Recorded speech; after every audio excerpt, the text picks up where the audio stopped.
Good morning, everyone. Let's begin our today's English online class.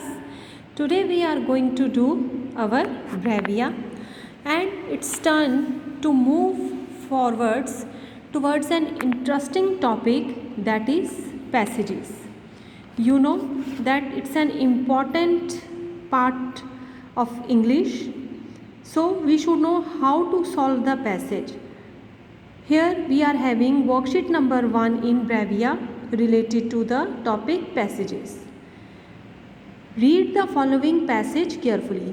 Students, before sorting out a passage, you must know that what is given in the passage, and for that you have to go through the passage carefully. Just read the passage attentively and grasp what it is saying. Swami Ram Tirth was a great Indian Mahatma. स्वामी राम तीर्थ एक महान भारतीय महात्मा थे. Once स्वामी राम तीर्थ went to America. एक बार स्वामी राम तीर्थ America गए थे. Now you are seeing that the passage is in second form in past tense. To spread his message of love and peace. किस लिए गए थे वो अमेरिका? अपना जो संदेश है प्यार और शांति का वो स्प्रेड करने के लिए, फैलाने के लिए. He was wearing a long loose cloak, a turban on his head and chappals in his feet.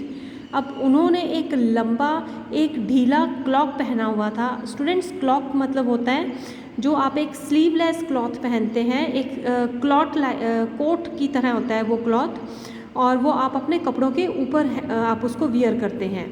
सो उसको हम क्लॉक बोलते हैं. उन्होंने वो वियर किया हुआ था अपने क्लोथ्स के ऊपर. टर्बन, पगड़ी बांधी हुई थी, एंड उन्होंने चप्पल पहनी हुई थी अपने पाँव में. Means he was so simple. When he got down from the ship, जब वो अपने जहाज से नीचे उतरे. शिप मीन्स, अब यहाँ पर शिप है जो समुद्री जहाज है जो समुद्र में चलता है. N American asked him curiously. तो जैसे ही वो उतरे ना अपने जहाज से, तो एक अमेरिकन ने ना बड़ी उत्सुकता से, क्यूरियसली होते हैं, बड़ी उत्सुकता से उनसे पूछा, where is your luggage gentleman, कि जेंटलमैन आपका लगेज कहाँ है, आपका सामान कहाँ है.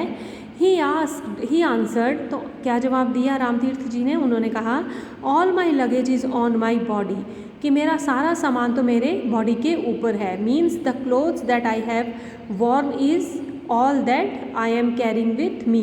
जो कुछ भी मैंने अपनी बॉडी पर पहना हुआ है बस वही मेरा लगेज है. अब जनरली हम कहीं जाते हैं तो अपना सामान कैरी करते हैं ना साथ में, क्लॉथ्स वगैरह एवरीथिंग, बट वो कहते हैं जो कुछ भी मैंने पहना हुआ है वो मेरा, all that is my luggage. The American again, अब उस अमेरिकन ने दोबारा पूछा, उस अमेरिकन ने अगेन आस्क किया उनसे अबाउट हिज पर्स, कि आपका पर्स कहाँ पर है. स्वामी जी टोल्ड हिम, स्वामी जी ने क्या आंसर दिया? That he didn't have any money on him and his entire wealth was his God only. अब स्वामी जी ने कहा कि उनके पास कोई भी पैसे नहीं हैं और उनकी सारी दौलत, सारे पैसे उनके कौन हैं? उनका भगवान है. देखिए कितना simple, how simple the person was ना. The man became very interested in him. अब जो अमेरिकन था ना उसको बहुत ज़्यादा रुचि होने लगी स्वामी राम तीर्थ जी में. And asked to how would he manage to live, और वो पूछने लगा कि आप किस तरह से मैनेज करोगे, मतलब आप कैसे रहोगे अब यहाँ पर. Swami ji told him patiently to not to worry for him. Swami ji ने बड़े धैर्यपूर्वक उसको जवाब दिया कि आप मेरे लिए चिंता नहीं करो. When ever he would be thirsty somebody could give him water. जब भी मैं प्यासा होता हूँ कोई मुझे पानी दे देता है. Similarly when ever he would be hungry somebody could give him food. और जब भी मुझे भूख लगती है तो कोई मुझे खाना दे देता है. The man again asked weather he had any friend in America. तब उस आदमी ने दोबारा पूछा कि क्या अमेरिका में आपका कोई दोस्त भी है. Swami ji held that man's hand and said that he was that friend of him. अब स्वामी जी ने क्या किया? उसी आदमी का हाथ पकड़ा और कहा, ये रहा मेरा friend. The American smiled. American जो था वो स्माइल करता है. And took Swami ji to his house. और स्वामी जी को अपने घर ले जाता है. He provided all necessities to him.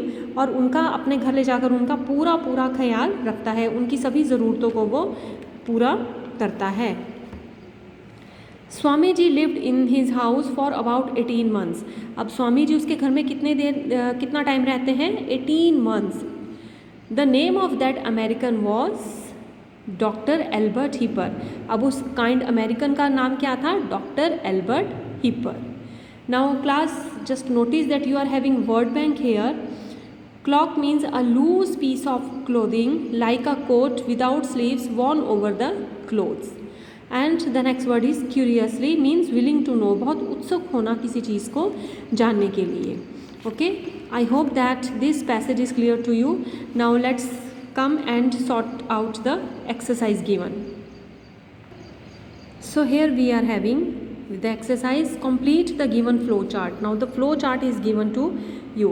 Flow chart is the chart that in which all the points are related to one another. So let's see. Swami Ram Tirth, a great dash Mahatma, a great Indian Mahatma. He was an Indian, so we will mention a great Indian Mahatma.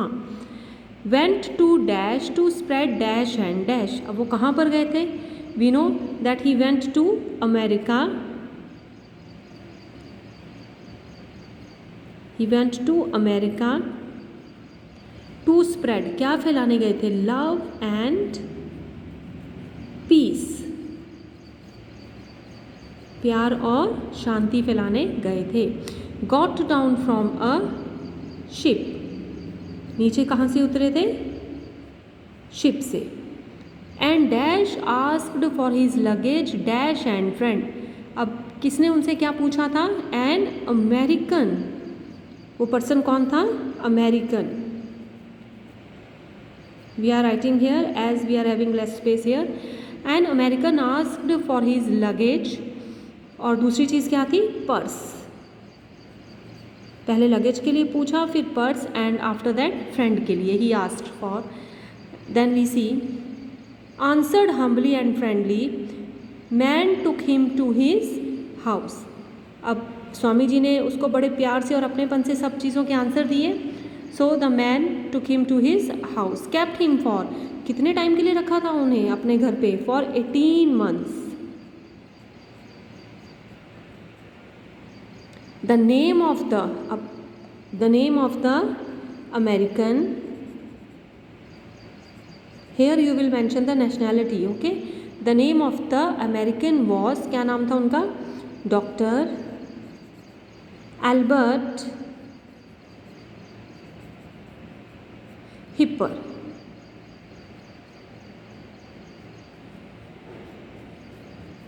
Okay, I hope that this flow chart is quite clear to you and you are feeling comfortable to sort it out by your own. Now it's turn to move for the next part, that is A2. Use the given words in sentences of your own. Now the first word is given here, message. Message means sandesh. So students, you just try to develop habit to elaborate your own sentences. Okay, now message. You can easily say that I have a message for you. Okay, I will write it here for you. I have a message for you. Anything you can frame, but the structure of the sentence should be correct.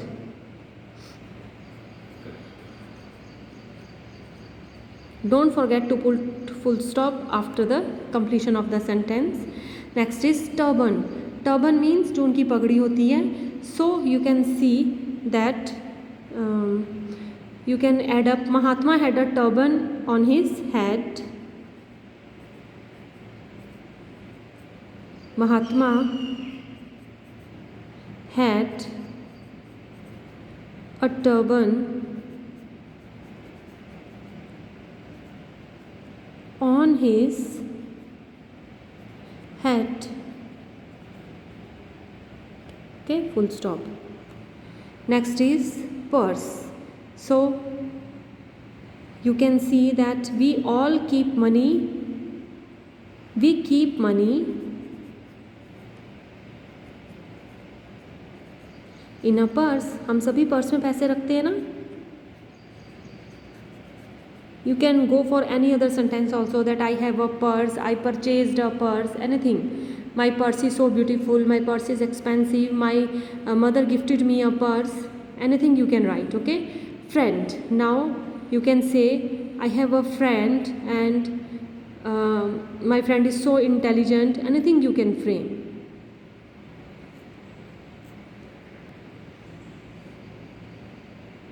I have a friend in Australia.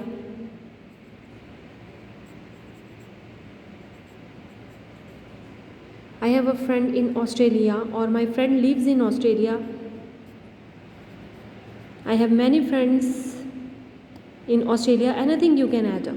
Okay class, I hope that A2 section is also quite clear to you. So class, we are going to sum up our video here. I instruct you all that read the passage by your own and try to sort out the exercise as well. Okay, thank you class for watching the video. Good.